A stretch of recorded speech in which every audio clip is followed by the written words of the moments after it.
দেশের বিভিন্ন এলাকায় হিন্দু সম্প্রদায়ের বাড়িঘর, ব্যবসা প্রতিষ্ঠান ও উপাসনালয়ে হামলার ঘটনায় জাতিসংঘের সামনে বিক্ষোভ সমাবেশ করেছে প্রবাসীদের সংগঠন ইউনাইটেড হিন্দুস অফ ইউএসএ।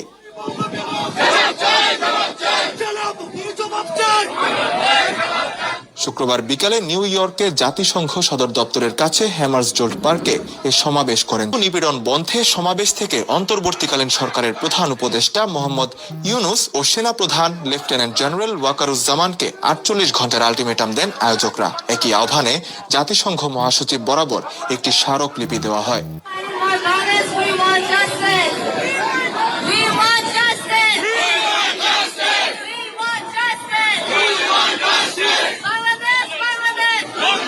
স্মারকলিপিতে বলা হয়, শেখ হাসিনা পদত্যাগ করে দেশ ছাড়ার সঙ্গে সঙ্গে সুপরিকল্পিতভাবে সারা বাংলাদেশে হিন্দু সম্প্রদায়ের উপর আক্রমণ শুরু হয়েছে। আগুন দেওয়া হয়েছে ব্যবসা প্রতিষ্ঠান ও বাড়ি ঘরে, ভেঙে চুরমার করা হয় মন্দির।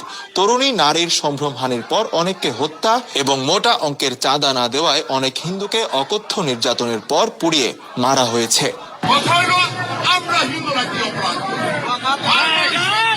বারবার সরকার পরিবর্তন হয়, নির্বাচন আসে, পূজা আসে, হিন্দুদের উপর আঘাত হয়। এই সমস্যার একটা পার্মানেন্ট সমাধান। সমাবেশে বক্তারা হিন্দু নির্যাতনকারীদের গ্রেফতার